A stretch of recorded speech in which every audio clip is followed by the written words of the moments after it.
Écoutez, bonjour à tous. Vraiment merci d'être présents pour ce Café Nil de ce matin, qui est un Café Nil exceptionnel. Je rappelais tout à l'heure à nos intervenants que on a la chance et l'honneur de participer à cette semaine de la sécurité des patients depuis près de 10 ans, aux côtés de la DGOS, avec une modeste contribution, mais euh, qu'on essaie de remplir au mieux parce que on a toujours trouvé des sujets, en particulier sur la sécurité des patients, qui nous ont passionnés. Et donc voilà, donc je remercie en premier lieu Anne Vitou, Caroline Bizet et Stéphane Grossier pour leur fidélité, je dirais, auprès de nous dans cette semaine qui est tout à fait capitale. On va parler aujourd'hui d'un sujet qui est essentiel, qui est celui de la survenue des événements indésirables et la façon de gérer les événements indésirables. C'est toujours la même chose. Il y a deux façons de voir les choses dans la vie. Il y a la façon qui consiste à prendre les choses par la sanction en disant vous avez fait une erreur, et ben ça va vous coûter tant. Ou il y a celle de se dire si on participe à la création d'une conscience collective et d'un bien collectif, il faut que chacun puisse y contribuer, même s'il a fait des erreurs, ça arrive à tout le monde. Et pour ça, il y a une condition absolument essentielle qui est celle de la déclaration des événements indésirables pour faire en sorte justement que le système puisse apprendre. Et c'est comme ça que la Direction générale de l'aviation civile, par exemple, a procédé pour faire une réduction drastique des accidents d'aviation en utilisant toutes les expériences des pilotes, des personnels navigants et des personnels au sol pour améliorer l'ensemble du réseau et éviter les accidents. Je vais passer tout de suite, Anne, je vous passe tout de suite la parole pour que vous nous remettiez en contexte cette problématique justement des événements indésirables et puis le fait de savoir comment vous voulez qu'on la gère, voir quel est votre diagnostic également, puisque je crois qu'on en est à la 3e enquête ENEIS. Et donc on voit, on a des résultats tangibles maintenant sur tout ça. Avec grand plaisir, Anne, pour que vous nous en parliez. Merci Olivier, bonjour à tous et merci surtout d'avoir organisé ce Café Nil sur ce sujet d'importance comme ça vient d'être souligné.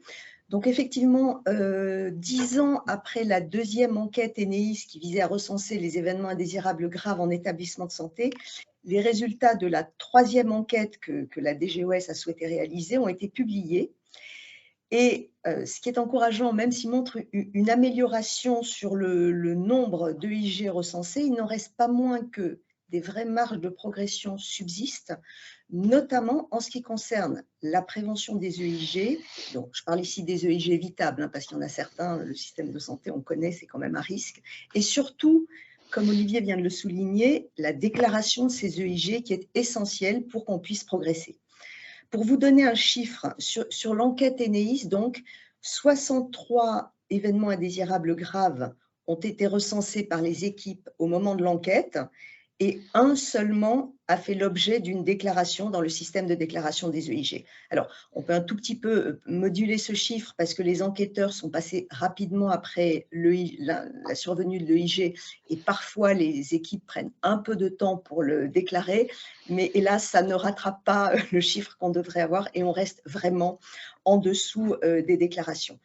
Et c'est pour ça que la DGOS, avec ses partenaires historiques de la Semaine Sécurité des patients, hein, puisque ça fait maintenant un moment que nous travaillons tous ensemble, donc c'est la HAS, France Asso Santé, la DGS bien sûr, mais aussi la mission antibiorésistance du ministère, la FORAP, enfin tous ces partenaires de toujours, a choisi comme thématique de cette SSP 2022 les événements indésirables associés aux soins, comment les déclarer et les gérer pour progresser.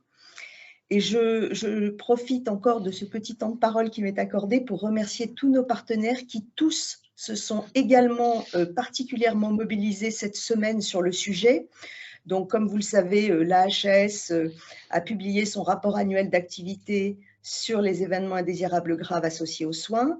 La FORAP a organisé un webinaire sur les résultats de l'enquête culture-sécurité en EHPAD, parce qu'il faut beaucoup aussi travailler sur les EHPAD et sur la ville. Hein, le sanitaire, il n'y a pas que ça. Ce Café Nil qui a été organisé donc, par Olivier Mariotte, merci beaucoup.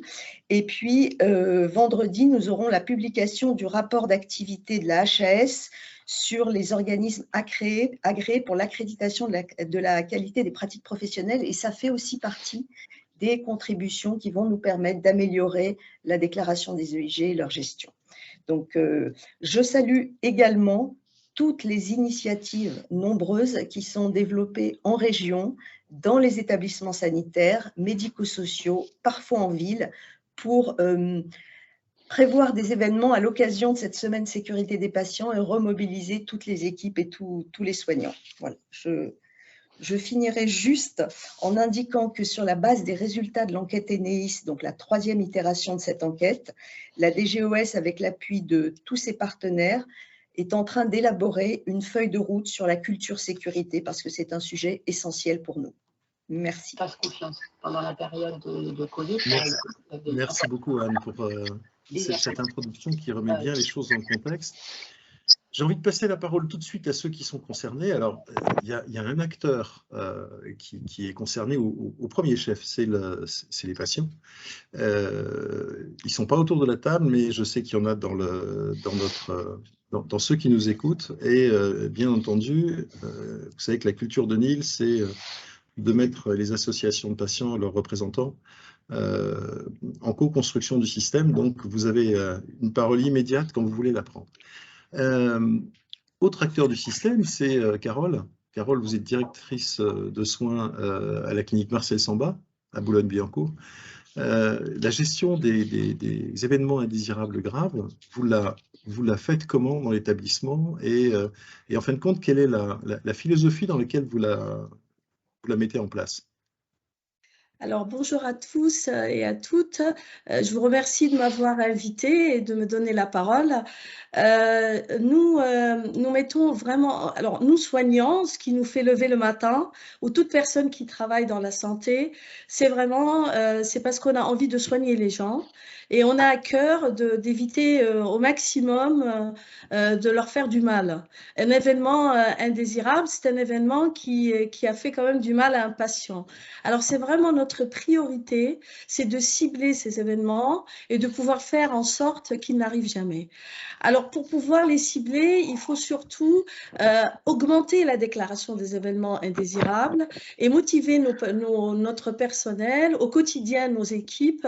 On est avec eux, on les forme de comment déclarer l'événement, que l'événement qu'on déclare, c'est pas pour sanctionner, c'est pour plutôt améliorer nos pratiques et notre qualité de soins et de mettre les patients en sécurité.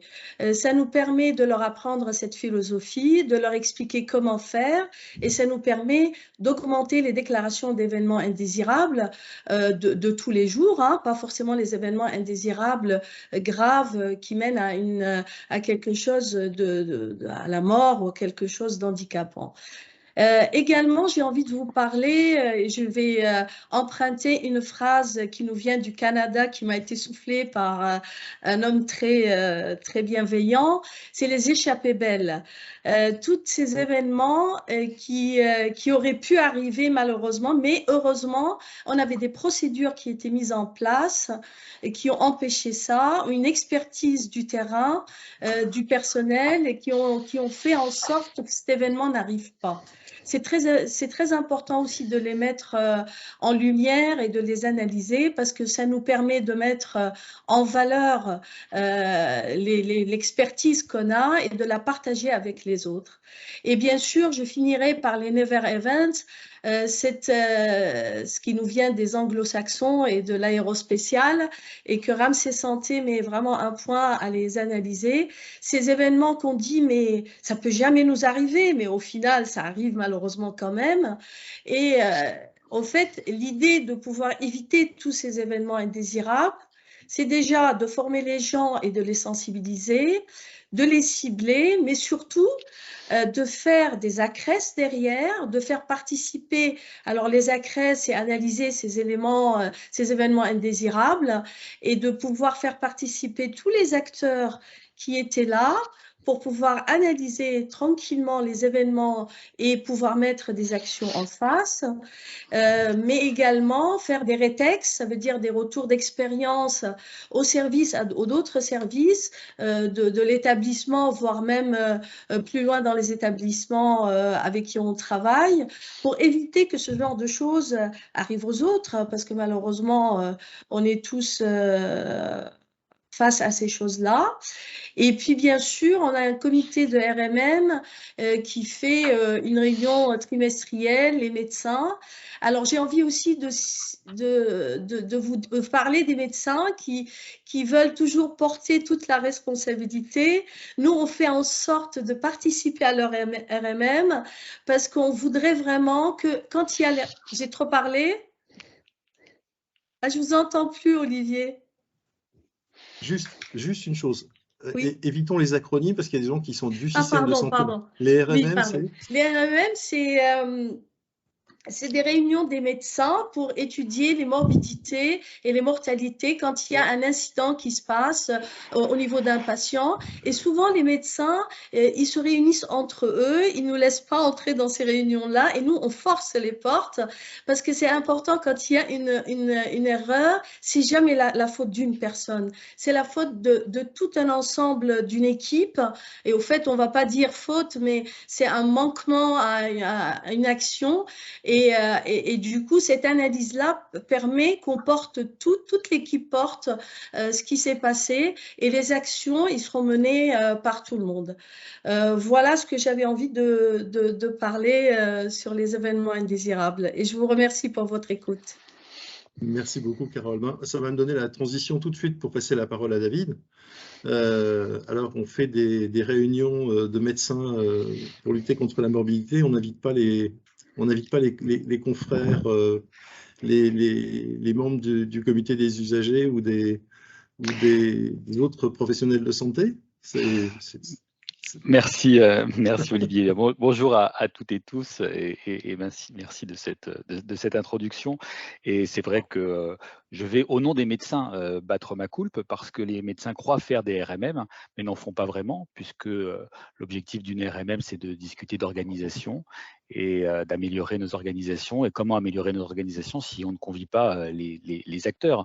Donc les RMM, c'est ces réunions de morbimortalité qui sont effectivement un élément très très important. On va être amené à en parler, mais qui dans certaines équipes, même si les choses s'améliorent, sont en fait des réunions plutôt académiques, des réunions médicales, où on parle de la démarche diagnostique et thérapeutique en soi, sans vraiment discuter de la façon avec laquelle on l'a appliquée. Et pourtant, on nous a demandé il y a déjà une quinzaine d'années de pratiquer ces RMM, et c'est vrai que certains se sont bien améliorés, d'autres un peu moins. Il va falloir qu'on arrive à avoir une vision plus homogène sur le sujet. Alors, si vous voulez que je reprenne et puis que je me présente à travers les deux questions que vous nous posez, hein, c'est-à-dire celle de comment mieux déclarer et puis comment prévenir les événements. Même si sur ces deux sujets, sur ces deux questions, on a des signaux positifs, Madame Vito l'a dit, et puis on a le dernier rapport de la HAS qui est paru, qui a montré qu'on avait quand même augmenté nos déclarations de manière tout à fait substantielle, ce qui veut dire que même si sur le plan épidémiologique on n'y est pas, en tout cas on se donne plus d'opportunités puisqu'on déclare plus de nous améliorer, en tout cas on l'espère. Donc moi je suis médecin. Je travaille en médecine intensive réanimation, ce qu'autrefois on appelait la réanimation médicale, donc ce qu'on appelle aussi une discipline à risque. Autrement dit, on est confronté au risque parce qu'on prend en charge des patients graves, des patients en situation de détresse vitale, qu'on les prend en charge de manière non programmée en urgence et parce qu'on met en jeu des actes qu'on dit invasifs, donc une discipline à risque. Pour autant, on n'a pas de formation au risque. On ne sait pas bien ce que c'est que le risque, on ne connaît pas les concepts qui vont autour. Et ça, je l'ai découvert effectivement petit à petit, et notamment lorsqu'on a commencé à me confier des missions autour de ce sujet. Et on ne va pas forcément taper sur l'université en disant que l'université de médecine ne le fait pas, parce que c'est vrai que c'est un sujet qui est mal partagé aussi dans la société. Bon, on y a été particulièrement confronté autour du sujet de la vaccination. Et donc, c'est peut-être aussi une piste qu'on pourra discuter, comment on y va ensemble, c'est-à-dire comment les patients, les usagers, comme on dit, peuvent aussi s'améliorer en termes de compréhension du risque, de perception du risque, de comment se confronter au risque, pour qu'on travaille mieux avec eux sur ce sujet. Donc moi, je m'y suis intéressé, comme on l'a dit, lorsqu'il y a une dizaine, quinzaine d'années, dans les disciplines à risque, on nous a demandé de faire des réunions de morbi-mortalité. Et je dois bien avouer qu'avec le recul, je me rends compte qu'on les a fait relativement mal, parce que c'était effectivement des réunions au départ qui étaient assez académiques, parce qu'on analysait mal les choses. Parce qu'on mettait en place des actions qui étaient des actions soit infaisables, soit inefficaces. Donc, on a un peu appris en marchant. Et moi, je me suis à ce moment-là beaucoup intéressé, essayé de diffuser ça dans mon hôpital. Et puis c'est à ce moment-là, il faut bien le dire, que la direction, et c'est vraiment pas les pairs, hein, mais les directions qui sont venues vers moi pour me confier cette mission, qui est une mission réglementaire de coordonnateur de la gestion des risques associés aux soins, qui manque de visibilité. Et pourtant, tout établissement a un coordonnateur de la gestion des risques associés aux soins, donc quelqu'un qui est susceptible, parce qu'il s'est intéressé au sujet, d'aider les équipes. Donc moi, j'ai accepté cette mission sans trop savoir ce que c'était. J'ai lu après, dans un second temps, le décret, et je l'ai été un peu effrayé parce qu'il est très ambitieux, un peu impressionnant, et c'est peut-être aussi un problème de dire qu'on est parti peut-être un peu trop vite, qu'on aurait dû se dire d'emblée qu'il fallait aller pas à pas. Parce que, évidemment, quand les choses se paraissent trop différentes par rapport aux pratiques habituelles, on peut percevoir, on peut être un peu rebuté, et finalement, c'est un frein. Et donc, en fait, ma mission, c'est surtout d'aider les équipes à déclarer, donc la mienne déjà, mais les équipes de l'hôpital. Et c'est vraiment sur ce sujet-là que je me suis concentré, et puis surtout les sujets qui tournent autour de l'événement indésirable, donc sa déclaration, son analyse, et puis ce qui va toujours avec, c'est-à-dire l'accompagnement des patients et de leurs proches, et puis des équipes.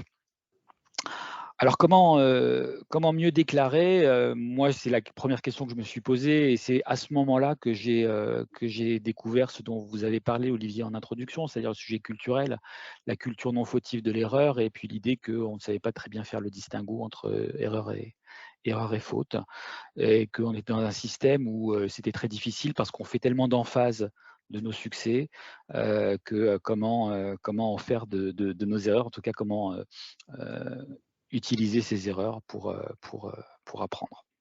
En même temps, c'est récent, et donc dès qu'on sait que c'est un sujet culturel, eh bien, on entrevoit que ça va prendre du temps. Et donc, c'est aussi ça qu'il faut accepter. Quand je parlais d'aller pas à pas, il faut aussi accepter d'aller pas à pas, mais de continuer. Mieux déclarer, c'est aussi effectivement entraîner les responsables de service, et c'est une difficulté qu'on connaît tous et sur lequel on sera amené à partager. Et on tape beaucoup sur les responsables de service et sur leur engagement dans ce domaine-là, sans savoir forcément qu'on communique mal, parce que c'est pour eux, je pense, reste à démontrer, mais l'occasion justement d'avoir un outil de management autour de la gestion des risques et de fédérer les équipes. Et puis finalement, c'est les problèmes du quotidien qui rendent ça difficile. Les problèmes de temps, et on en manque cruellement. Éventuellement de simplicité. Les circuits sont peut-être un peu complexes, les définitions ne sont pas très claires. On peut être aidé, mais on ne le sait pas suffisamment, on ne donne pas assez de visibilité aux directions qualité et aux gestionnaires de risques, aux coordonnateurs de la gestion des risques. Donc finalement, on se retrouve à quelques happy few à bien connaître ça, et à avoir des difficultés pour le diffuser, ou en tout cas pour dire, même si vous ne comprenez pas tout tout très bien. Nous, parce qu'on s'y intéresse, on peut vous y aider. Et puis, les difficultés à déclarer, elles sont aussi peut-être liées au contexte dégradé des conditions de travail. On ne déclare pas parce que finalement, on normalise aussi. On ne déclare que ce qui nous paraît anormal. Et quand les choses surviennent de manière fréquente, et c'est vrai que certains événements indésirables se répètent, on ne les déclare plus aussi parce qu'on s'y habitue. Et c'est sans doute un grand danger, mais on sera sans doute amené à reparler des conditions de travail. Je pense qu'on ne déclare pas aussi parce qu'on n'a aucune idée des enjeux. Les gens pensent que c'est déclaré et on s'arrête là. Mais dans un service, ou notamment dans les services universitaires et les autres, on a l'objectif de toujours apprendre. Eh bien, déclarer, analyser, c'est extrêmement pédagogique. Et ça, on ne le sait pas suffisamment. On ne sait pas non plus que ça peut être intéressant pour les personnels qui ont été protagonistes, parce qu'ils sont, certains le disent, d'autres critiquent ce terme, mais des deuxièmes victimes. On ne sait pas que ça peut faire de la cohésion d'équipe, ça peut nous aider à continuer à travailler ensemble. On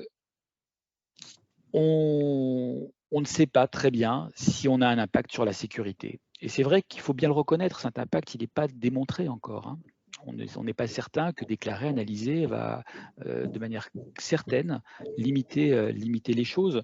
Mais en tout cas, moi j'en ai l'intime conviction, et c'est ça qu'il faut qu'on fasse passer aujourd'hui, parce que tant qu'on ne l'a pas démontré, tant qu'on ne sait pas donner les moyens de le démontrer, eh bien, il faut avancer. Et puis, il y a le sujet juridique, mais là, c'était votre introduction, hein, le sujet de la faute et de l'erreur, mais on a un paradoxe à gérer qui n'est pas facile, qui est celui de dire, eh bien, en tant que soignant, on peut, à titre personnel, devoir répondre de notre responsabilité, et en même temps, on doit être complètement visible pour s'améliorer. Et donc, c'est un paradoxe qui est compliqué. Donc, voilà, il y a à travers ça quelques pistes sur les difficultés et sur les enjeux que j'ai compris au fur et à mesure, et sur lesquels j'essaie d'avancer, mais je le dis bien à petits pas, et je pense que si on est quelques-uns à être persuadés de tout ça, il faut qu'on se serre les coudes en se disant on va avancer, on va avancer, mais on va avancer lentement. Après, prévenir les événements indésirables, moi, ce que je pourrais faire pour commencer, c'est ce que je ne fais pas du tout à l'hôpital, c'est de parler des moyens. Parce que c'est vrai que quand on commence une réunion de morbimortalité, eh bien, le postulat, la posture, c'est de dire il faut qu'on s'améliore, mais à moyens constants.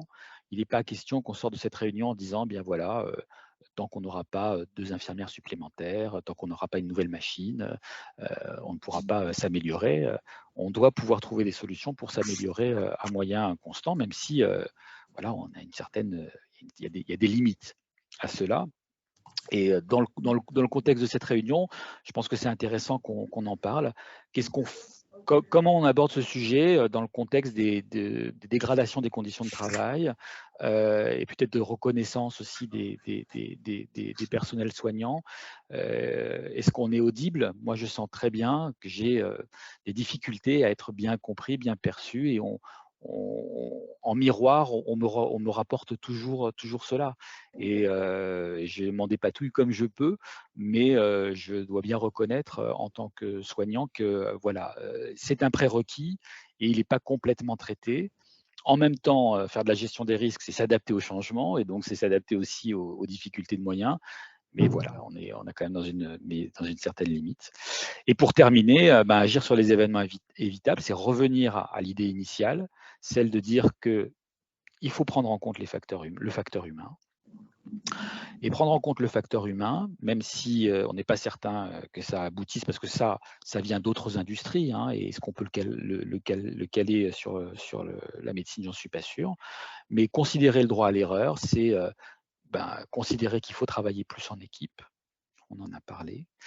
Considérer qu'on peut être amené à utiliser des outils de fiabilisation, des checklists, des mémos, etc., sans en rougir, parce qu'effectivement, il se peut qu'un chirurgien pense qu'il a suffisamment de matière grise pour ne pas avoir à utiliser la checklist bloc opératoire. Eh bien, il s'avère que Ce n'est pas un problème de connaissance ou de compétence, mais c'est vraiment un problème d'organisation. Écouter les patients. Et ça, c'est vraiment un domaine dans lequel on peut s'améliorer parce que les patients ont énormément d'intuition, voient des choses, ont des connaissances à partager. Et à chaque fois, effectivement, qu'on analyse un événement indésirable, on a en tête l'idée que le patient avait vu, pressenti des choses, nous avait éventuellement averti, c'est fréquent. Et puis voilà, se dire que tous, on va le matin, comme vous l'avez dit, madame, avec l'idée d'améliorer les choses, de ne pas faire de mal aux patients, ça c'est certain.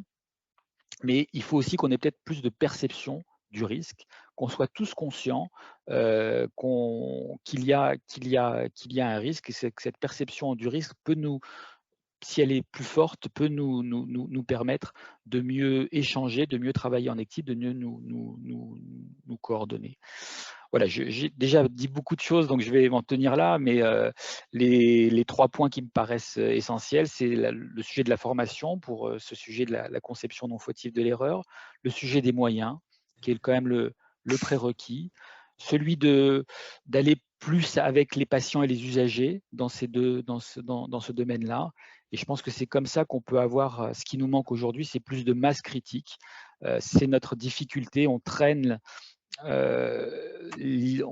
l'idée qu'on est seulement quelques-uns à reconnaître ces principes, mais ça peut venir, qui il y a 15 ans ou 20 ans pensait qu'on aurait tous dans un coin, ou presque tous dans un coin de notre cerveau, le sujet de l'éco-responsabilité. On n'était pas forcément très nombreux, je n'étais pas moi-même, et aujourd'hui c'est extrêmement partagé. Donc je pense que sur ces modèles-là, on peut y arriver, sans être certain que ça ait une efficacité, mais je crois vraiment qu'il faut le tenter. Merci et je vous beaucoup, remercie. David. Merci beaucoup pour ce propos qui emprunte beaucoup de modestie et de volonté d'aller de l'avant, même si vous avez identifié parfaitement bien un certain nombre de freins. Alors, je voudrais passer la parole à Émilie, parce que, Émilie, d'une certaine manière, quand on gère un établissement comme sur le plan de la qualité, la sécurité et des relations avec les usagers, un établissement de la taille d'un CHU, je pense que pour Carole, c'est à peu près la même chose, mais parce qu'en fin de compte, ce n'est pas une question de taille. Il y a bien entendu une politique à mettre en place, mais d'une certaine manière, ce que viennent de dire Carole et David montre que ça doit devenir une culture d'établissement, pas être simplement une politique, une stratégie qu'on développe avec quelques outils, mais en faire une culture de tous les jours. Sortir des happy few, comme disait David, pour faire en sorte que chacun puisse en parler librement. Et en fin de compte, si on libère la parole, on va très certainement trouver des facteurs d'amélioration. Puis après, je passerai la parole à Caroline pour qu'elle nous parle de la feuille de route. Comme ça, on aura fait un joli tour sur tout ça. Mais vous, comment vous l'avez mis en place et comment vous le vivez au sein du CHU de Montpellier ? Alors, merci beaucoup. Bonjour à tous. Pour commencer, puisque je pense effectivement que la taille ne compte pas, mais la taille compte.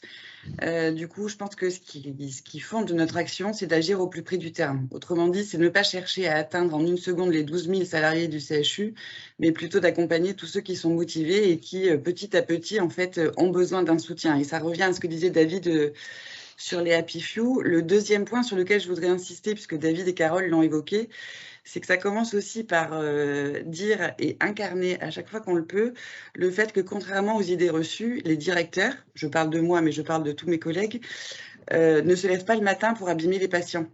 Et c'est vrai que c'est souvent présenté comme une forme d'opposition. Carole disait les médecins font des réunions sans les soignants. Les médecins font aussi des réunions sans les directions qualité. Et encore une fois, c'est pas grave pourvu que ça fonctionne et que ça ait un impact bénéfique. Mais c'est important déjà de tordre le cou à une première idée reçue qui serait que on ne vit que pour créer aux équipes des difficultés qui viennent impacter la prise en charge des patients. Donc, dans une équipe au sens le plus large, je considère que j'en fais partie et que, comme les autres, j'ai un état d'esprit soignant au sens où mon rôle, c'est quand même de faire en sorte que les patients soient bien pris en charge et que les professionnels fonctionnent dans des conditions acceptables. Donc, je voulais juste, permettez-moi d'insister sur ce champ parce que je crois que c'est aussi ce positionnement-là et cette conviction qui fonde notre action et la crédibilité d'une direction qui essaye d'impulser une démarche de sécurisation et un état d'esprit de culture sécurité. Donc, je vous l'ai dit hier et je le redis aujourd'hui, il n'y a pas de solution miracle sur, je pense, sur la façon d'agir sur la part évitable des événements désirables graves ou de lever les freins à la déclaration. Et je vous propose de partager avec vous quelques-uns des éléments qui, à mon avis, sont des facteurs de succès. Donc, je reviens pour insister sur le fait, je crois que notre rôle en tant que direction, c'est d'être au soutien constant du terrain. Et quand je dis terrain, ça veut dire les patients, évidemment, je suis directeur des relations avec les usagers, mais aussi les professionnels et qu'on ne doit pas opposer ces deux conceptions-là. L'enjeu, c'est de faire en sorte justement qu'elles se rapprochent et qu'on ne privilégie pas l'un au détriment de l'autre.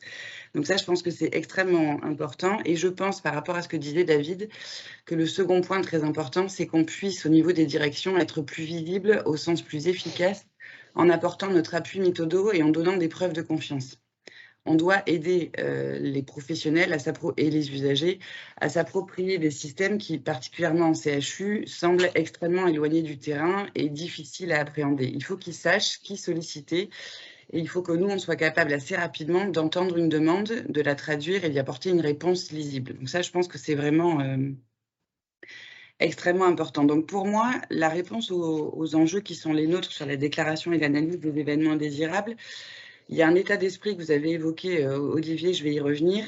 Il y a aussi une gouvernance adaptée, puisque David le disait, quand on est nommé médecin coordonnateur de la gestion des risques associés aux soins, la tâche est ambitieuse et lourde, et c'est vrai que ce n'est pas forcément évident de savoir comment y répondre. Et puis, il y a ce que moi je pense indispensable, c'est cet appui quotidien rapproché au terrain. Donc avant de commencer, pour peut-être éclairer ce que je vais dire en suivant, je crois indispensable de préciser un peu le contexte local qui est particulier à Montpellier. Anne le sait, elle m'a déjà entendu radoter plusieurs fois sur ça. Je suis aujourd'hui directeur qualité et relations usagers à Montpellier. Mais avant ça, j'ai travaillé pendant 10 ans à la Haute Autorité de Santé, au service certification des établissements. Donc, c'est quand même un domaine que je connais maintenant depuis un certain temps. Et surtout, à l'époque, je travaillais avec Thomas Leludec, qui est aujourd'hui directeur général du CHU de Montpellier, et François Bérard, qui était mon chef de service au service certification des établissements de santé. Donc, je bénéficie d'un contexte local qui est rare et précieux. C'est que j'ai un directeur général et un directeur général adjoint qui sont déjà convaincus de l'intérêt d'une démarche qualité-sécurité. Autrement dit, je ne suis pas enfermée dans un placard dont on me sort tous les 4 ans pour la visite de la HAS. Et qu'on le veuille ou non, je pense que c'est un facteur de succès parce que pour tout un tas de mes collègues directeurs qualité, je sais qu'au quotidien, ça n'est pas si facile de porter cet état d'esprit et cette volonté d'une culture de sécurité quand on n'est pas soutenu au plus haut niveau de l'établissement. Donc, il faut l'avoir en tête parce que d'une part, ça me permet de prendre un peu de recul par rapport aux exigences réglementaires ou aux exigences de la certification pour essayer plutôt de donner du sens à ce qui est cherché. Il ne s'agit pas seulement de remplir des petites cases pour faire plaisir à la HAS, mais bien de faire quelque chose qui fonctionne au quotidien. Et je peux m'appuyer sur une gouvernance DG, DGA, directeur général adjoint, qui est déjà profondément convaincu du bénéfice de la démarche qualité-sécurité et qui exprime très clairement, régulièrement, sans que j'ai besoin de les forcer, c'est très naturel, que l'erreur n'est pas la faute et que c'est important de soutenir justement le droit à l'erreur et que la faute serait justement de ne pas partager et apprendre autour des erreurs. Donc ça, c'est quand même une conviction qu'ils affirment assez régulièrement et qui, il faut bien l'admettre, me facilite les choses au quotidien.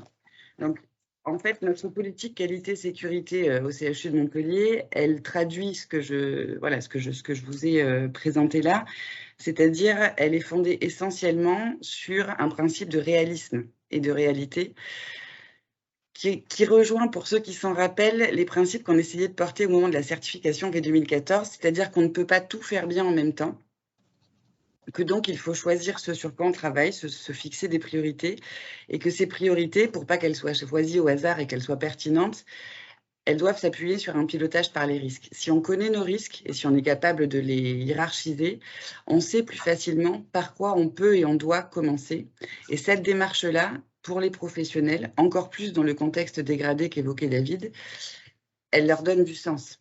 Ils comprennent. Quand on leur dit on ne peut pas tout faire en même temps, on va mettre en place une démarche d'amélioration continue, mais on va essayer de travailler sur nos risques prioritaires. Ça parle aux équipes. Et dans ce cadre-là, c'est vrai que l'attention portée aux événements indésirables graves ou porteurs de risques, comme aux réclamations des patients, ça nous permet de travailler sur des sujets prioritaires. Parce que les réclamations qui sont exprimées par les patients ne sont ni plus ni moins que des déclarations d'événements indésirables, sauf qu'elles sont formulées par un patient, un proche, un usager, un visiteur. Donc pour moi, elles ont exactement le même poids en termes d'expression d'une expérience terrain, qu'elle soit déclarée par un professionnel, une équipe ou un patient, qui nous guide sur les sujets qui doivent être traités prioritairement.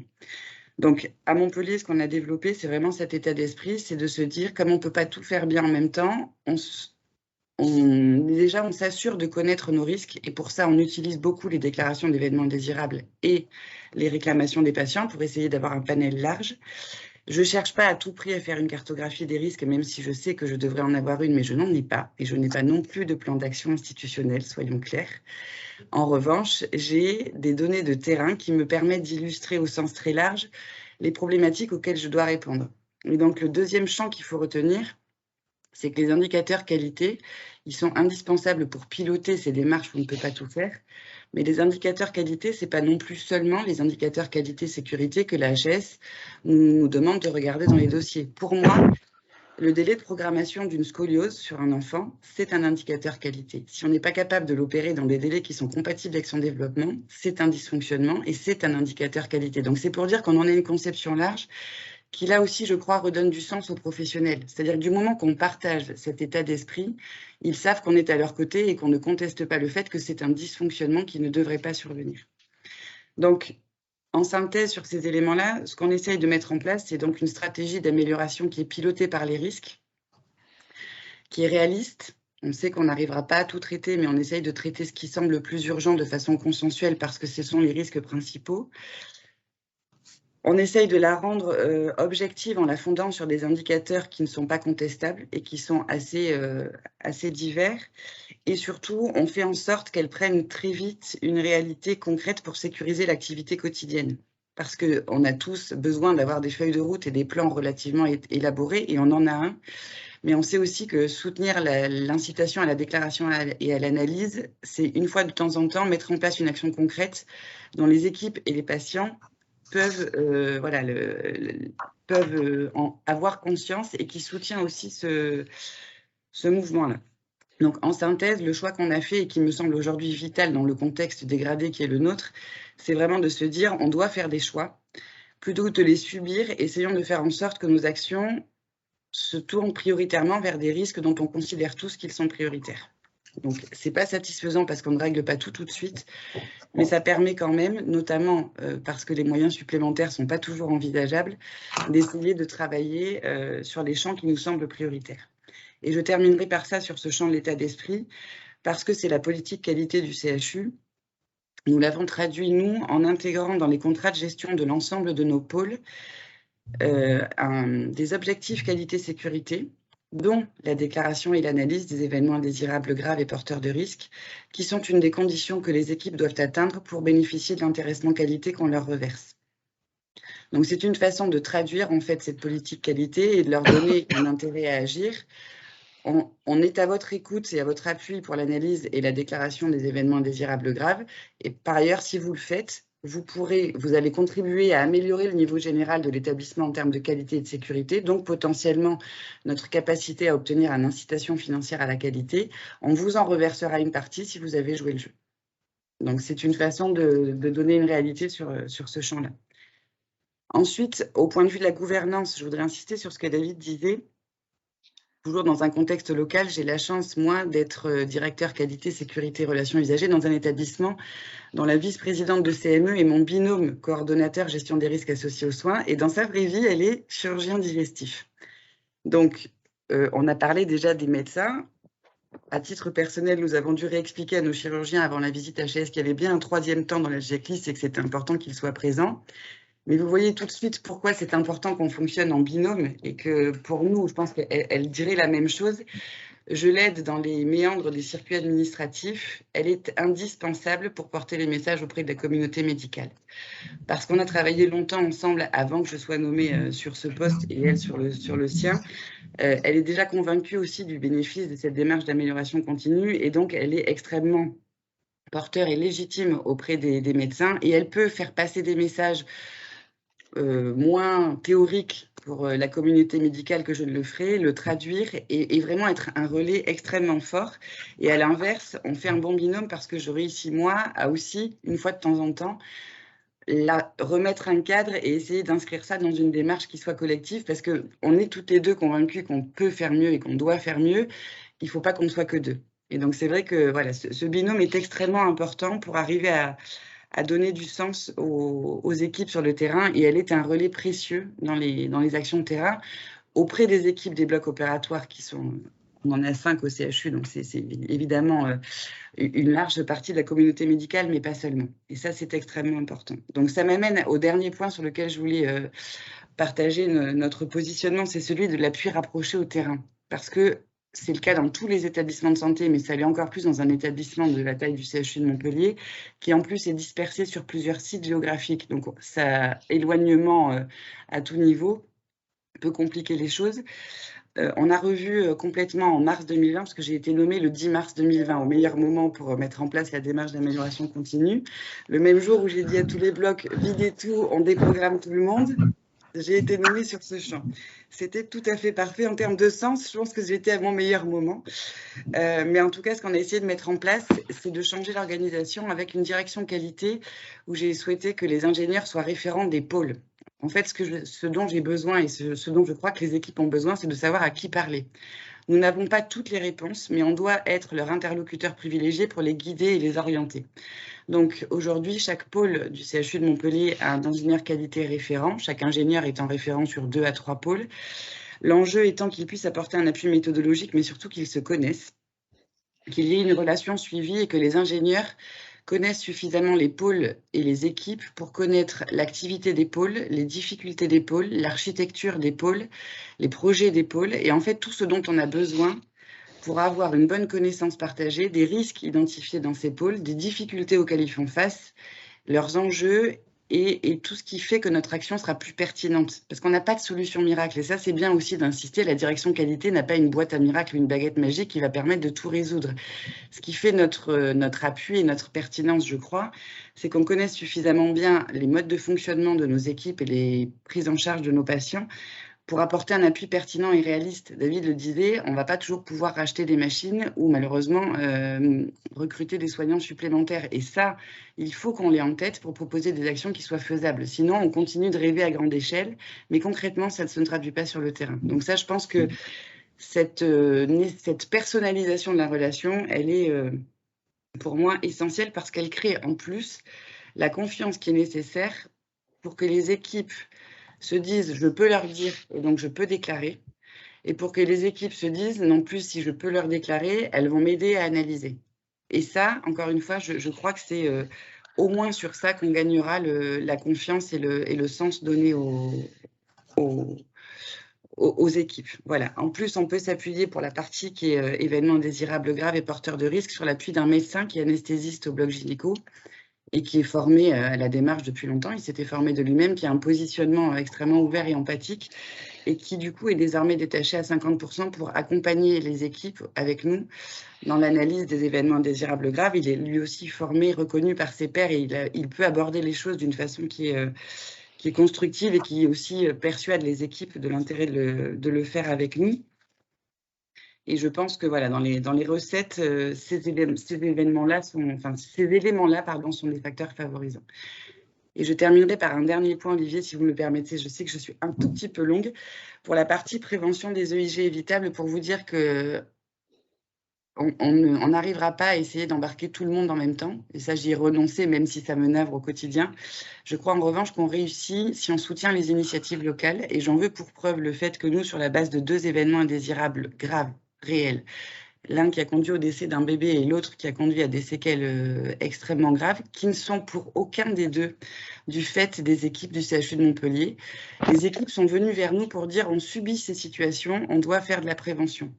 Donc nous, on a fait il y a 2 ans pour la campagne de sécurité, de la semaine de sécurité patient, une campagne de prévention sur les risques liés à l'ingestion des piles boutons par les enfants, parce que nos chirurgiens pédiatriques nous ont dit c'est insoutenable pour nous de voir arriver des enfants qu'on ne peut pas sauver parce qu'ils ont avalé une pile bouton et qu'il n'y a pas une campagne de prévention suffisante sur les risques associés à ça. On parle des cacahuètes à l'apéro, mais pas trop des piles boutons. Donc nous, on les a accompagnés dans ce chemin-là. On a fait une campagne de communication interne qui a été relayée par la mairie, la métropole et les acteurs de la petite enfance autour de nous. Et cette année, au-delà du thème national qu'évoquait Anne en introduction, on a choisi de soutenir, nous, une campagne de prévention des risques associés à la pratique du jet ski. Parce que quand on est passager avec un tout petit maillot de bain en plastique qui ne sert à rien, qu'on est éjecté par l'arrière et quand on pile sur la trompe d'eau qui sort de la propulsion arrière parce que le coupe-circuit n'est relié qu'au pilote et pas au passager, les dégâts et les séquelles irréversibles, malgré une bonne prise en charge chirurgicale, sont majeures et qu'à Montpellier, comme on est près de la mer, on est particulièrement exposé à ce phénomène qui fait que nos chirurgiens, de plus en plus, reçoivent ce type de patients et qu'on a souhaité donc alerter sur un certain nombre de bonnes pratiques à mettre en place sur ces sujets-là. Et je crois que ça, c'est aussi ce qui crée la confiance de nos équipes dans la prévention, dans la nécessité de déclarer ces événements-là. Voilà, merci beaucoup. Merci beaucoup, Émilie. Caroline, vous travaillez avec Anne, donc au sein de la DGOS, et vous avez mis en place une feuille de route. Vous pouvez nous parler un peu de cette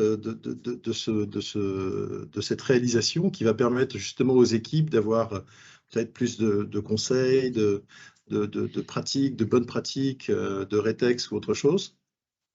Oui, bien sûr. Bonjour à toutes et à tous. Effectivement, nous sommes en train de valider une feuille de route au niveau du ministère pour travailler sur des axes d'amélioration qui ont été identifiés notamment grâce aux résultats de la dernière étude ENEIS. Et effectivement, toutes les pistes qui ont été évoquées par les différents intervenants convergent par rapport aux axes de travail que nous envisageons. Tout d'abord, on a cité le développement de la culture sécurité et que ça passait par des modifications des comportements des professionnels et l'adhésion à la déclaration notamment des événements indésirables. Ce qu'on souhaite, c'est améliorer le circuit des signalements, notamment par la révision du portail de signalement national qui est porté par la Direction générale de la santé. On souhaite, donc ça a été dit plusieurs fois, développer l'accompagnement des professionnels pour assurer que ces déclarations se fassent de façon confidentielle et surtout assurer le caractère non punitif de ces signalements. Donc ça passe, ça a été dit aussi par un engagement de non-sanction de la gouvernance des établissements. On souhaite aussi mettre en place des actions de sensibilisation de la justice aux événements qui sont déclarés, en sensibilisant les tribunaux notamment. Donc ça, c'est des travaux qui seront portés par la Direction générale de la santé. Et puis, on a parlé aussi de la formation. Donc, effectivement, pour progresser dans les comportements et l'adhésion des professionnels, on souhaite déployer des formations, donc que ce soit des actions de formation initiale auprès des étudiants en santé, en intégrant des enseignements spécifiques dans les maquettes de formation, et puis développer des actions de formation continue auprès des professionnels qui exercent déjà dans les établissements pour renforcer cette connaissance de la culture sécurité et partager davantage sur l'intérêt du système de gestion des événements indésirables. Voilà, un autre axe de travail de notre feuille de route, c'est d'améliorer la capitalisation sur les retours d'expérience. Donc, ça a été dit plusieurs fois, il faut analyser ces événements de façon collective pour favoriser ce système apprenant par l'erreur. Donc, ce qu'on souhaite, c'est promouvoir les outils disponibles, les ressources disponibles. Donc, ça a été dit en interne, il y a beaucoup de choses qui se font bien sûr par les directions qualité, gestion des risques usagers. Il y a aussi des choses qui peuvent se faire au niveau régional par l'accompagnement via les structures régionales d'appui à la qualité et à la sécurité des soins. Donc, du coup, pour favoriser cette analyse systémique de façon collective et dégager des pistes d'amélioration, on souhaite organiser, si possible, plus d'événements pour partager ces retours d'expérience, que ce soit au niveau régional, donc avec ces structures régionales d'appui, ou même au niveau national, avec nos partenaires HAS, FORAP, etc. Et on souhaite aussi développer des actions sur les outils de simulation qui existent déjà, mais plutôt ciblés sur les événements indésirables pour reconnaître les périodes de vulnérabilité, les situations à risque qui sont identifiées par les professionnels et aussi par les patients, puisque ça a été dit. Voilà un petit peu les axes de la feuille de route qui sont en cours de construction et sur lesquels voilà, on partage bien sûr avec vous au fur et à mesure, mais voilà, sur lesquels on souhaiterait avancer prochainement. Voilà. En tout cas, ce qui est tout à fait intéressant, c'est que c'est parfaitement congruent avec tout ce que nous ont dit Carole, Émilie et David. Tout à fait. Donc, merci de faire une feuille de route qui soit quelque chose qui extrêmement concret et qui fasse que les acteurs puissent s'en emparer et en faire leur feuille de route à eux, et pas simplement quelque chose qui descend un peu du ciel où on se demande comment on va le gérer. C'est pas toujours très simple. Donc, je trouve que cette démarche, elle est tout à fait intéressante.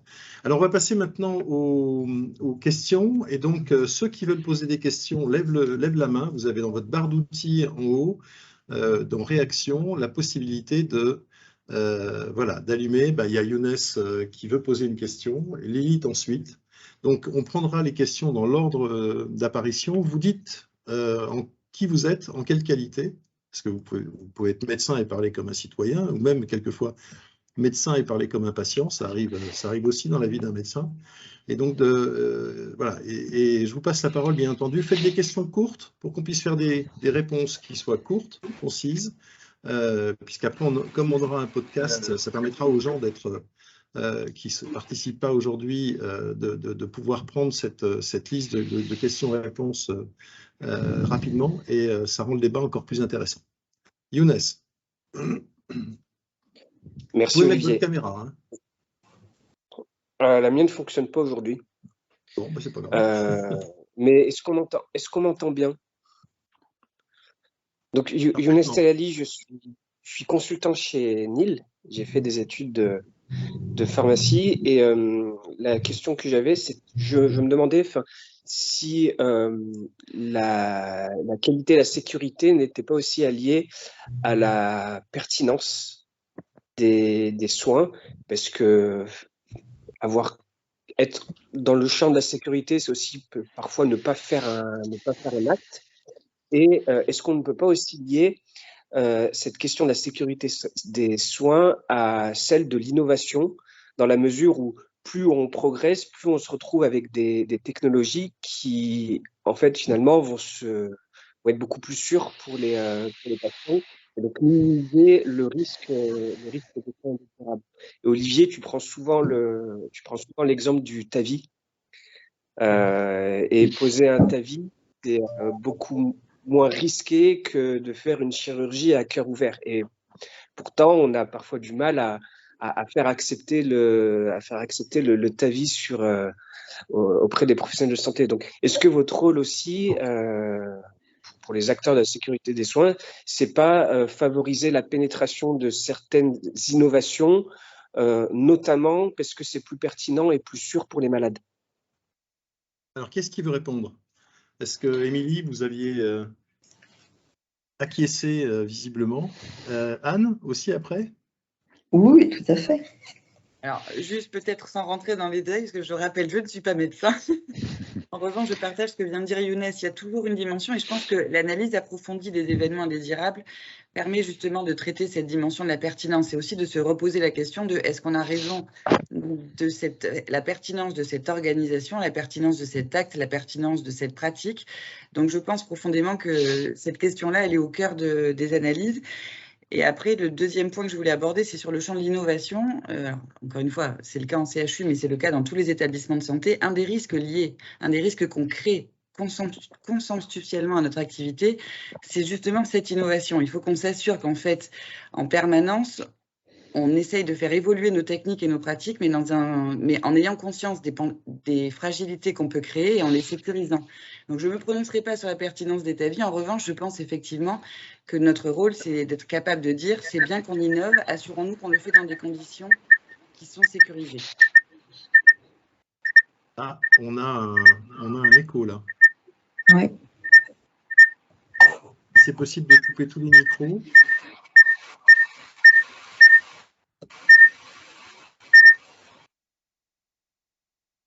Ça y est, c'est parti.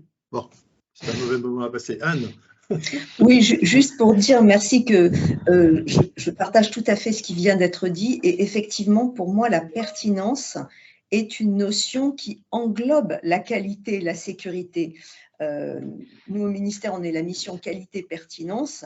Ce n'est pas pour autant qu'on oublie la sécurité. Bon, la feuille de route en est une preuve. Donc, c'est vraiment la pertinence et la notion large qui englobe toutes les autres.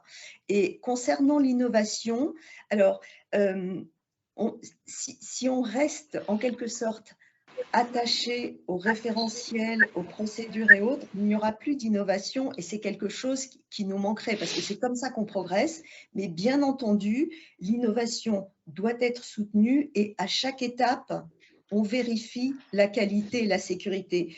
C'est vrai pour tout, c'est vrai pour les médicaments qu'on lance avec une période avant l'autorisation de mise sur le marché, c'est vrai des dispositifs médicaux et chaque fois qu'on a une nouvelle pratique, elle doit être testée. Et dans l'industrie, les nouvelles organisations qui sont innovantes sont testées de la même façon. C'est un principe qu'on doit respecter. Et David faisait tout à l'heure référence à l'éco-responsabilité, aux soins éco-responsables. Bien entendu, c'est la pertinence qui a aussi amené la DGOS, en l'occurrence, à s'intéresser aux soins éco-responsables. Mais un soin éco-responsable, avant d'être éco-responsable, il doit bien sûr être de qualité, pertinent et sécurisé pour le patient et l'organisation. Donc, toute innovation, elle doit pouvoir émerger, mais être vérifiée en quelque sorte. Tout à fait. Je veux bien, oui, je veux bien aussi échanger sur cette question. Elle est très, très intéressante, très importante. Je suis tout à fait d'accord avec l'idée que la pertinence est un sujet de sécurité. On a eu peut-être un peu tendance à les séparer, à considérer que la pertinence était la question qui permettait de produire une démarche diagnostique et thérapeutique, et puis qu'une fois qu'on avait cette démarche en tête, eh bien, il fallait la sécuriser. Or, c'est tout à fait intéressant de se dire que la pertinence, non, c'est le premier acte de sécurité.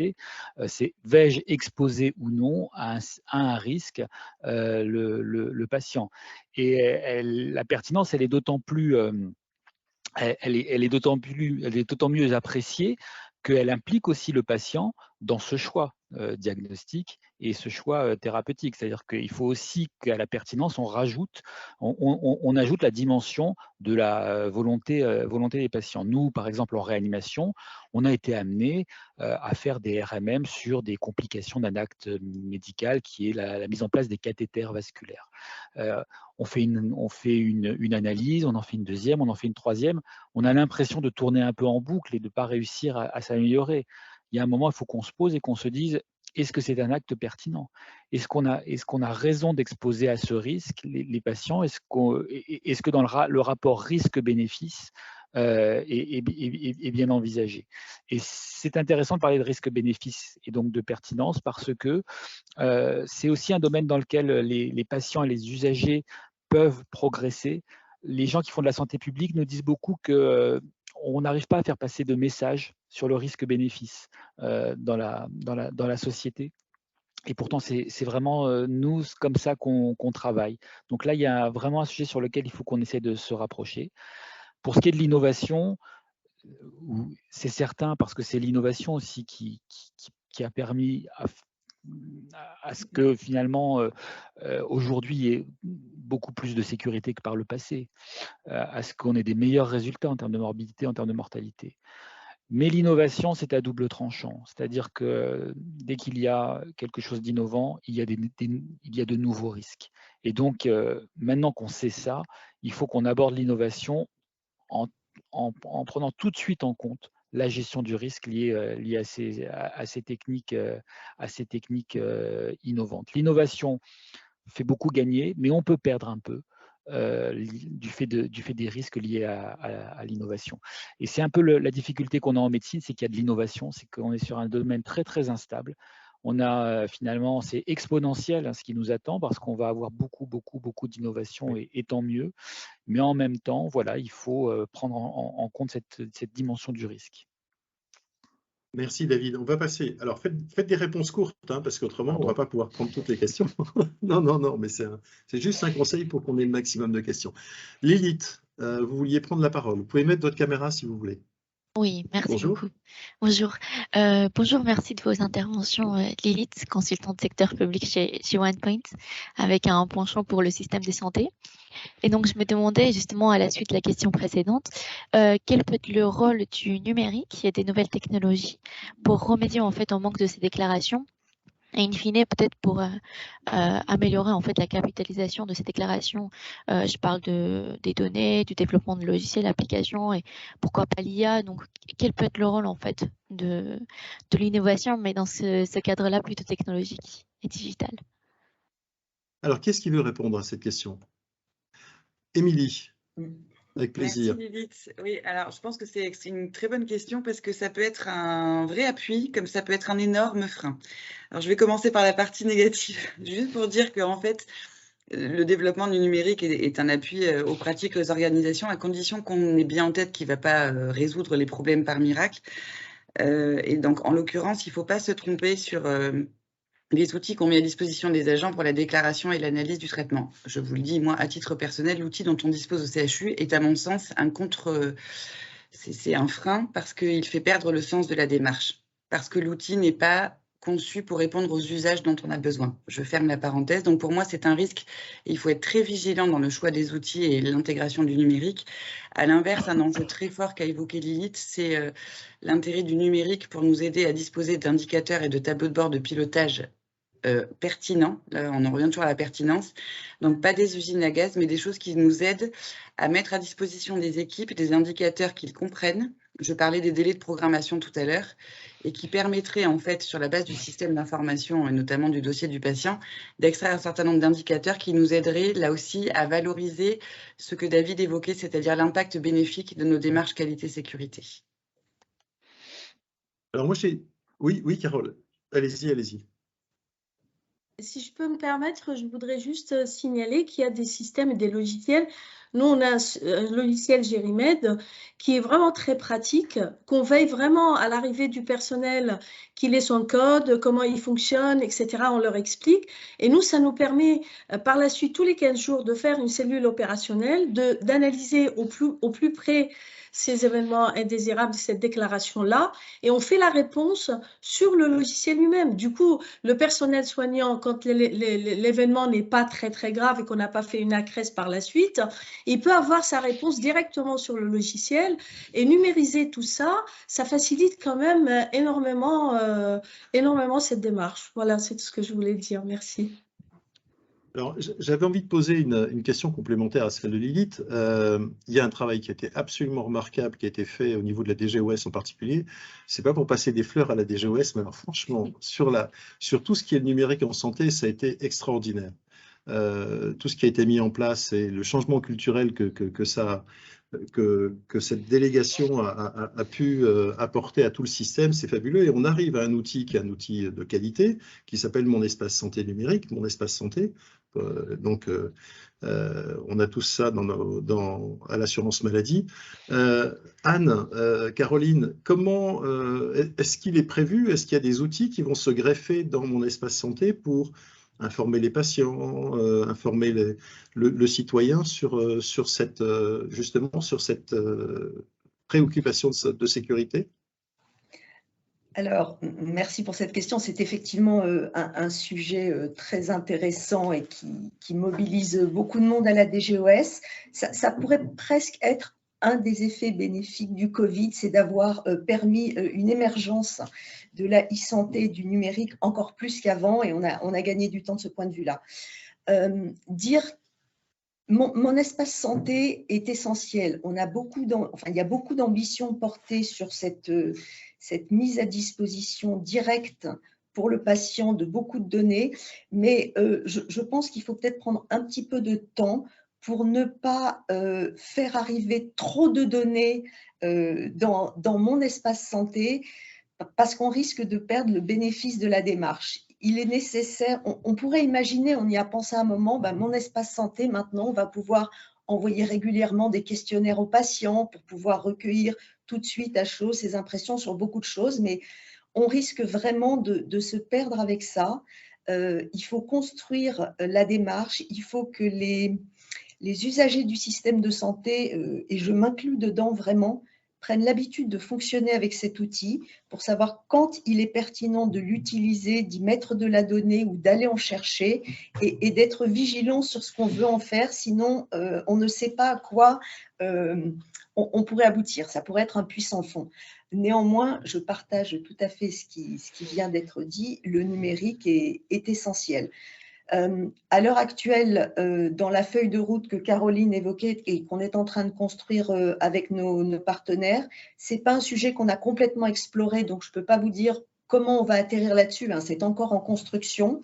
Voilà, pour l'instant, on n'est pas allé jusqu'à ce point-là, mais j'entends ce que disait Carole à l'instant et qui me semble très intéressant, le fait d'avoir au sein des établissements un système facile pour pouvoir après extraire peut-être de façon automatique de la donnée, savoir quels sont les événements indésirables récurrents et du coup, comme le disait Émilie, prioriser sur ceux qui sont soit les plus fréquents, soit les plus graves, soit qui concernent le plus et interrogent le plus les professionnels et les patients, ça a vraiment du sens.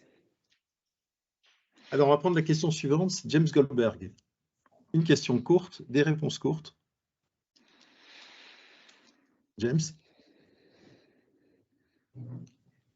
Ah, alors, je vais passer la parole tout de suite à Jean-Michel Klein. Jean-Michel, tu m'entends? Oui, vous m'entendez? Oui, super. Bonsoir à tous.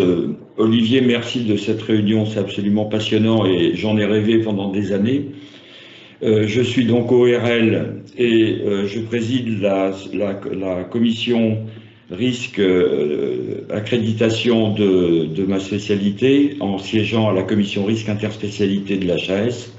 Je ne représente pas l'HAS aujourd'hui, mais je dois dire que tout ce que vous faites, Laetitia May et Bertrand Millat se battent depuis des années pour cela et je leur rends hommage à titre personnel. Je voudrais citer simplement deux exemples.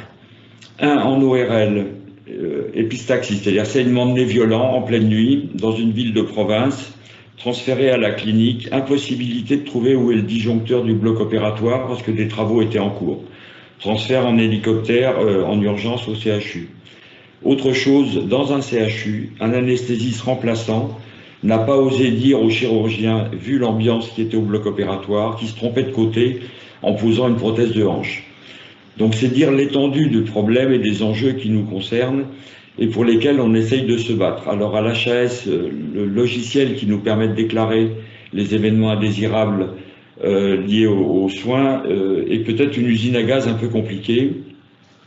À ce que j'entends de tous les intervenants, on est tous pleins de bonne volonté. Est-ce qu'on ne pourrait pas se coordonner?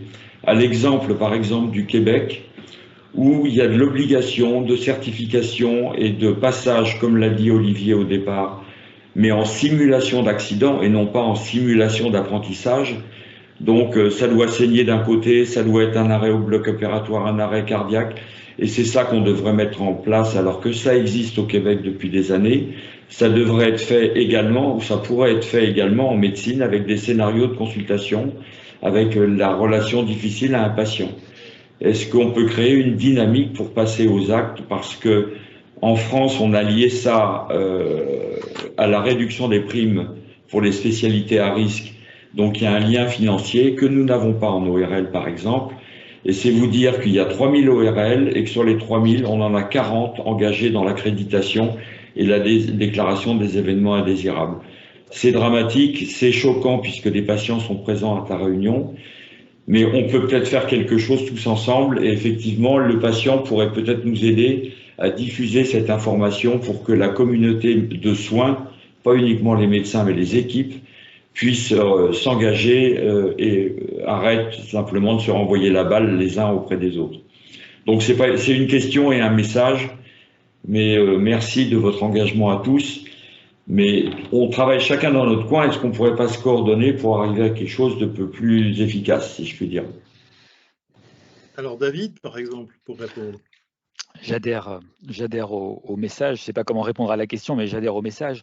L'enseignement par simulation est, à mon sens, complémentaire et majeur. Vous avez parlé de oser dire, j'ai entendu le terme, hein, et donc ça, c'est effectivement ce qu'on apprend dans la simulation, le biais de soumission à l'autorité. On n'ose pas dire et ça provoque un événement indésirable. Et ça, effectivement, dans un amphithéâtre, on n'est pas capable de vraiment le faire percevoir. Donc la simulation, parce que ça apporte de l'enseignement sur ce qu'on appelle les compétences non techniques, c'est majeur. Et d'ailleurs, ça progresse. Il y a quand même de plus en plus d'établissements qui s'équipent en simulateur et de plus en plus d'universités qui font progresser l'enseignement par simulation. C'est encore insuffisant. Ça ne peut pas forcément répondre à toutes les questions, hein, mais en tout cas, ça doit vraiment progresser. J'adhère tout à fait à ce message qui revient à la prise en compte du facteur humain dans les événements, dans la survenue d'un événement indésirable. Il faut aussi dire que voilà, le caractère culturel apparaît aussi à travers ce sujet de la simulation. On voit bien quand on essaye d'en faire que les plus vieux d'entre nous, et j'en fais partie, ont du mal à y adhérer. C'est donc vraiment la preuve que voilà, il y a un sujet culturel à dépasser. Émilie, vous avez mis ça en place au CHU de Montpellier ? En complément de ce que David vient d'évoquer, où effectivement on a, nous, dans certaines disciplines, proposé ces ateliers de simulation, je voudrais revenir sur ce que disait Monsieur Klein et la nécessaire coordination, puisque j'ai eu la chance de travailler avec Bertrand Millet à la rédaction du rapport qui a été récemment remis au ministre sur l'accréditation des médecins, et que Anne le sait, j'ai une petite obsession sur ça. Je vous l'ai dit, je souhaite accompagner les équipes sur l'analyse, sur la sensibilisation au risque et l'analyse des événements indésirables graves dans un système national qui veut que chacun de mes médecins déclare dans un truc dont je n'ai pas connaissance. Ça m'est quand même pas simple de les aider à analyser leurs pratiques et leur situation à risque quand je ne suis pas du tout, quand je suis exclue, il faut le dire comme c'est, d'un système de déclaration qui permet à un médecin, et je trouve ça louable, de déclarer à son organisme agréé et puis à la HAS sans que ça ne passe par moi. Donc pour répondre en proposition à ce que disait Monsieur Klein, puisque je l'ai écrit dans le rapport, donc je peux le dire très librement, je trouverais particulièrement pertinent qu'on coordonne ces dispositifs, c'est-à-dire qu'on fasse en sorte d'intégrer l'accréditation des médecins dans la démarche qualité d'un établissement. Autrement dit, si un médecin qui travaille au CHU de Montpellier faisait une déclaration interne sur un événement porteur de risque, je peux l'aider à faire une déclaration de qualité, je peux l'accompagner à faire une analyse approfondie en équipe, parce que je rappelle qu'on n'a jamais vu un chirurgien tout seul dans une salle et que l'accréditation médicale, c'est bien, mais en équipe, c'est mieux, surtout si elle est pluridisciplinaire. Et de ce fait, on pourrait considérer que la déclaration à l'organisme agréé pour alimenter la base nationale, qui est pour le coup extrêmement riche, serait bien meilleure dans la mesure où on aurait une analyse de meilleure qualité que ce que nous disent la plupart des OA comme la HAS, qui indiquent que les déclarations qui sont faites sont par ailleurs parfois assez pauvres pour qu'on puisse en tirer quelque chose. Donc, à titre personnel, c'est un peu ce sur quoi je me bats au sein du CHU, sur les quelques médecins accrédités dont j'ai connaissance, parce que je n'en suis pas non plus toujours informée. C'est passer par nous, non pas pour vous faire perdre du temps, mais plutôt ensemble, on peut travailler collectivement à une déclaration, une analyse de meilleure qualité et surtout à des actions d'amélioration collective. Un incident comme ceux qu'évoquait Monsieur Klein, ça ne repose pas que sur le chirurgien. Quand l'anesthésiste ne dit pas au chirurgien « vous êtes en train de vous tromper de côté », c'est que quelque part, il y a un travail en équipe à faire. Tant que les médecins sont incités à déclarer dans un canal qui n'est pas celui de l'établissement et qui ne favorise pas le travail en équipe, j'ai peur qu'on n'atteigne pas les bénéfices qu'on recherche. Carole. Remettez votre micro, Carole. Je voudrais juste rajouter 2 mots en appui à ce qu'elle a dit, Émilie, mais c'est juste pour mettre en valeur le travail de la direction, parce que comme vous dites, nous avons une directrice très, très motivée et qui est toujours derrière nos médecins, dans le privé, dans des petites structures, pour motiver les médecins à s'accréditer, c'est pas évident, et à s'accréditer en équipe, c'est pas évident. Alors, je tiens à souligner ce travail qu'on fait ici dans notre structure, avec notre direction, un travail commun avec notre responsable de qualité qui les accompagne pour faire l'accréditation. Je pense que c'est très, très important pour avoir cet esprit de qualité et du risque. Merci. Anne, vous vouliez rajouter quelque chose, non? Oui, merci. Je vois l'heure qui tourne. Non, je voulais effectivement répondre à Monsieur Klein que, mais ça a été souligné par les uns et les autres. Un des gros axes qu'on va essayer de travailler dans cette feuille de route dont on vous a précédemment parlé, c'est le travail en équipe, puisque, comme ça a été souligné, rien ne peut se faire de façon individuelle. Donc, travail en équipe, c'est toute l'équipe de soins autour du patient, autour du chirurgien, autour du médecin, mais aussi l'écoute de la parole du patient, qui est essentielle. Et peut-être juste sur… Pardon, non, oui. C'est bon. Non, allez-y, allez-y. Pour revenir sur la formation donc, des jeunes étudiants en médecine, on a mis en place maintenant les ECOS. Alors, je ne sais plus comment développer cet acronyme, mais on met les étudiants en situation avec des jeux de rôle où effectivement, ils ont la sonnerie d'alerte qui se déclenche, l'incendie qui arrive au bloc, le patient qui ne va pas bien. Donc, tout ça commence à être pris en compte parce qu'on se rend compte de l'importance de les mettre en situation pour pouvoir les faire progresser. Voilà. Donc, on peut se dire qu'on est collectivement sur la bonne voie quand même. Et ces formations, elles devraient être transprofessionnelles. C'est-à-dire qu'une infirmière devrait participer au même cours que le médecin, que l'aide-soignante, que l'équipe administrative de l'hôpital d'ailleurs. Tout à fait. Normalement, il ne devrait pas y avoir une formation par silo si on veut avoir un fonctionnement en équipe.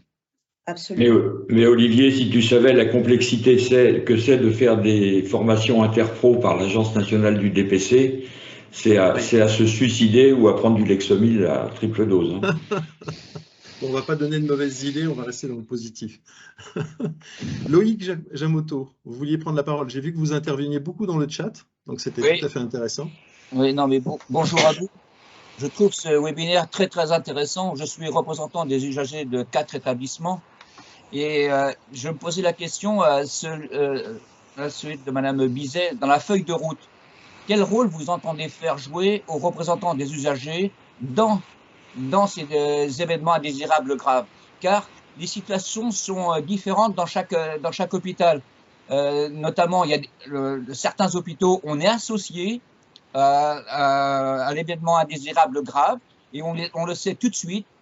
Et dans d'autres, on n'est pas du tout associé. Il faut attendre un an pour avoir le bilan de ces événements indésirables graves. Et ça c'est préjudiciable, si vous voulez, dans la bonne démocratie sanitaire, si on veut. Et c'est le rôle important des représentants des usagers. Bien évidemment, il y a le rôle des soignants et il y a le rôle des représentants des usagers, la voix des usagers à faire parler. Voilà mon interprétation. Alors, je peux répondre si vous Caroline. voulez. Oui. Donc, effectivement, cette feuille de route, elle a été construite également en partenariat avec France Asso Santé.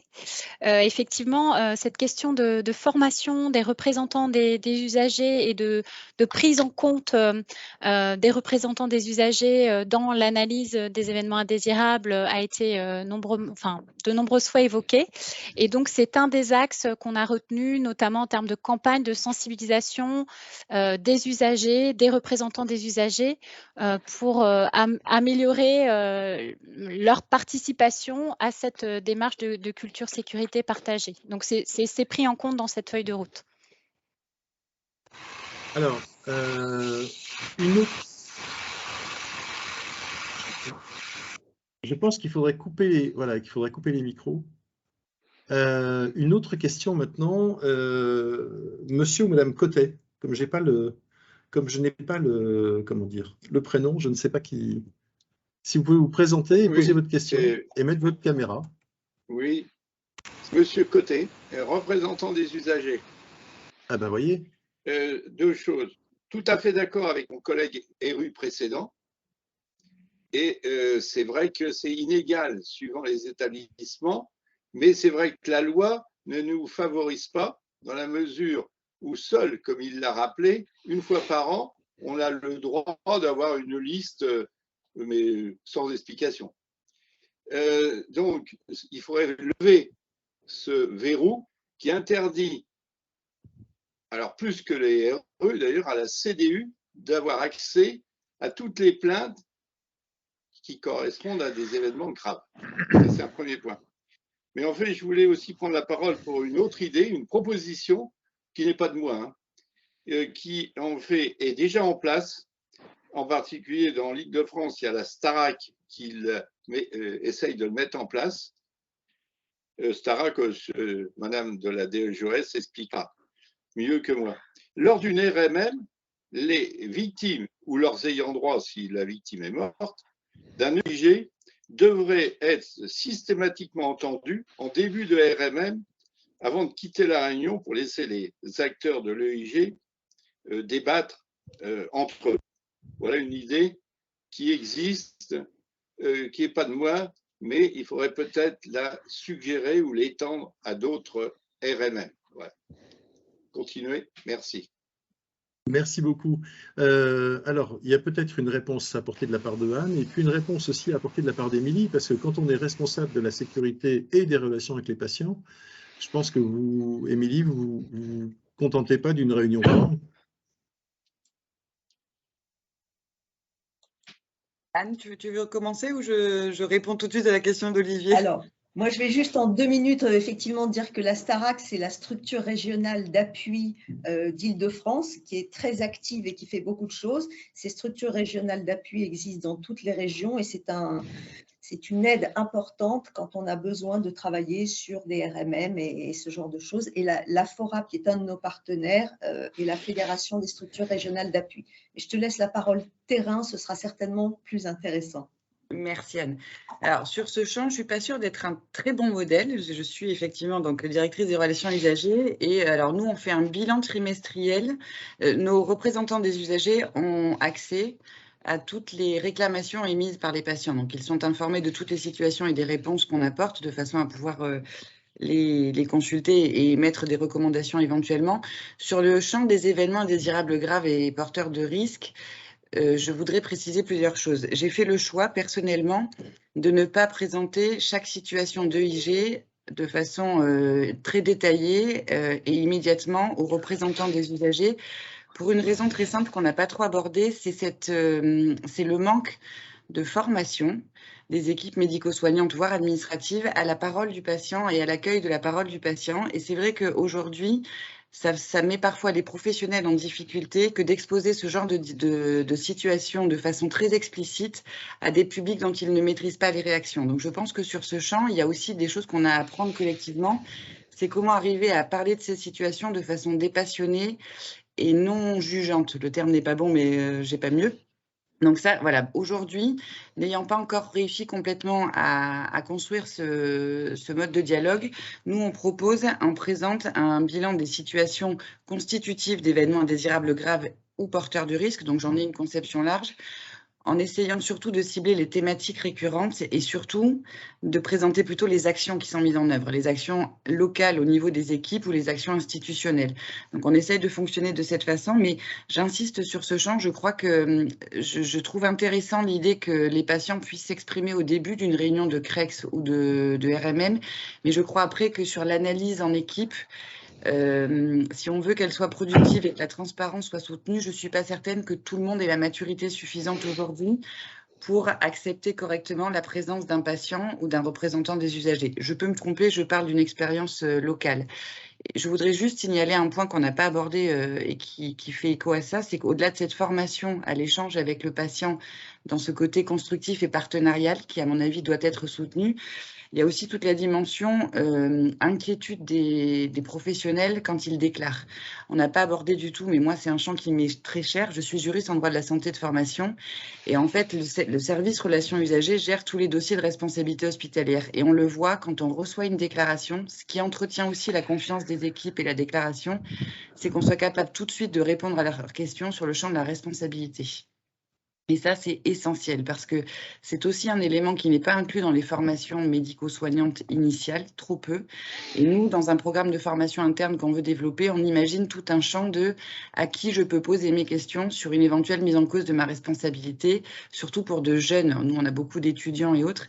Et que ce soit médecins ou soignants, je crois que c'est un champ sur lequel il faut aussi qu'on les accompagne mieux pour soutenir la déclaration. Merci beaucoup, Émilie, pour ces précisions. On arrive, vous savez que chez NIL, on tient les horaires quasiment à la minute près, donc on a dit jusqu'à 10 heures, vous avez très certainement des rendez-vous après. On n'a pas le temps de prendre toutes les questions. Ce qui serait intéressant, d'ailleurs, ceux qui veulent poser des questions, et si Anne et Caroline en sont d'accord, et qu'on puisse comme ça les transmettre à Carole, ou Caroline pour que vous puissiez avoir des éléments de réponse si on peut vous les apporter. Donc n'hésitez pas à le faire. On n'a pas pu aborder un champ qui était un champ également important parce que les soins, ça ne se passe pas qu'à l'hôpital, ça se passe aussi dans le médico-social, ça se passe aussi en ville, ça se passe aussi quand on est dans un CHU, c'est bien, mais les hôpitaux de proximité, ils ont peut-être un peu moins de facilité à pouvoir prendre. Le débat est riche, qu'il y a beaucoup de choses à encore ramer, à mettre en place. Et puis, comme disait David, cette culture, elle doit prendre le temps de se développer et de diffuser dans le système pour faire un maximum d'adeptes et pour qu'on puisse, en termes de pertinence, arriver à quelque chose qui soit efficace. Pour faire un mot de conclusion,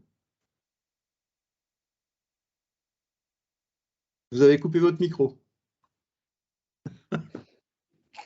Non, un grand merci d'avoir organisé ce Café Nil, d'avoir donné la parole à tout le monde. On voit, au vu des questions, des témoignages, que c'est un sujet qui touche tout le monde de près, que beaucoup de choses restent à faire, mais moi j'ai envie de rester optimiste et me dire que petit à petit, les choses s'améliorent. De 2013 à 2017, on avait le plan national pour la sécurité des patients, auquel tout le monde a vraiment beaucoup contribué, la HAS, Bertrand Millat et d'autres.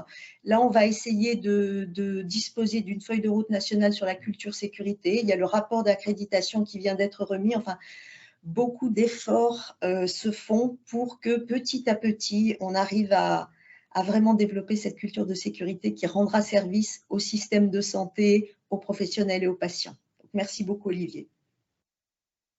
Merci d'avoir été présent. Merci Carole, merci Émilie, merci David pour vos interventions.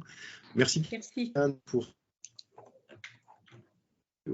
le futur de la sécurité des patients au sein des hôpitaux. Avoir été notre lien entre Lille et la DGOS, ça nous fait toujours grand plaisir de travailler avec vous. Donc, je vous souhaite la prochaine fois qu'on se retrouve, on pourra parler peut-être du sujet d'ailleurs de la sécurité, puisque le prochain intervenant, si mes souvenirs sont bons en termes de Café Nil, c'est Arnaud Robinet, qui est le président de la Fédération des hôpitaux de France et qui interviendra le 30. Donc, on revient sur un mercredi. Là, les Café Nil exceptionnels, c'est quand il y a des jours exceptionnels. Il y a un autre jour exceptionnel sur lequel on mettra à disposition d'ailleurs une tribune, c'est demain, sur le thème de la violence faite aux femmes. On veut être très engagé sur ce sujet chez NIL, donc on le fera savoir. Et vraiment merci à chaque fois d'être présent et de partager avec nous toutes ces informations et ce travail de chacun pour faire un système de santé qui soit un système de santé qui s'améliore encore en termes de qualité. À très vite. Merci encore. Merci beaucoup. Merci à tous.